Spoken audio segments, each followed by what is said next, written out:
Assalamualaikum warahmatullahi wabarakatuh. Alhamdulillah, salatan wa salaman ala Rasulillah wa ala alihi wa sahbihi wa man wala wa ba'd. Sabda Nabi sallallahu alaihi wasallam, "Man sama Ramadana imanan wa ihtisaba, ghufira lahu ma taqaddama min dhanbi." Maksudnya, barang siapa yang berpuasa pada bulan Ramadan dengan penuh keimanan dan dengan penuh pengharapan pada Allah Subhanahu Wa Taala, maka akan diampunkan segala dosanya yang telah lalu. Hadis riwayat Imam Bukhari. Alhamdulillah, kita telah pun berada di bulan Ramadan pada tahun ini 1447 Hijriah, dan alhamdulillah telah diberi kesihatan, nikmat yang pelbagai kepada kita, khususnya kita masih sempat lagi berada di bulan Ramadan yang mulia ini. Bulan ini adalah bulan keampunan seluruh dosa-dosa kita yang lalu.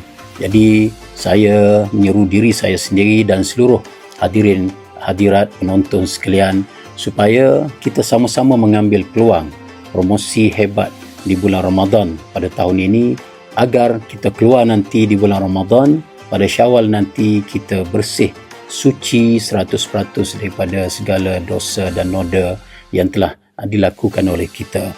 Inilah peluang yang besar, dan kita mengharapkan supaya kita keluar seumpama keluarnya bayi daripada perut ibunya ketika baru dilahirkan.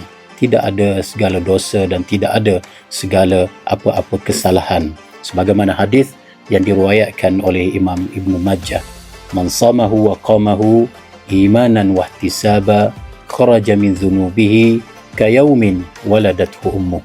Maksudnya, sesiapa yang berpuasa pada bulan Ramadan dan qiyam pada bulan Ramadan, maka akan keluar dosa-dosanya yang lalu sebagaimana dia dilahirkan daripada perut ibunya.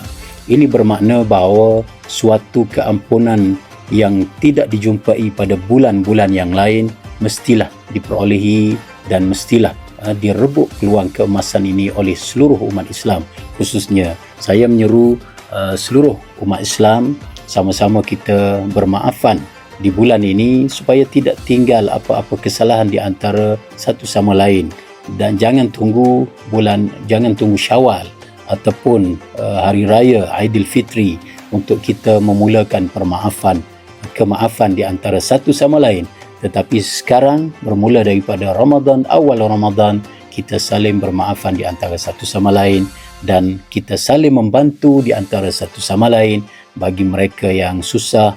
Dan kita jangan lupa doa dengan kemampuan yang pasti kita mampu berdoa kepada saudara-saudara kita yang sukar, yang susah, termasuklah saudara kita yang berada di bumi Gaza, di Palestin, sehingga kita diberi keampunan dan kita meraih pahala yang berlipat ganda di bulan Ramadan.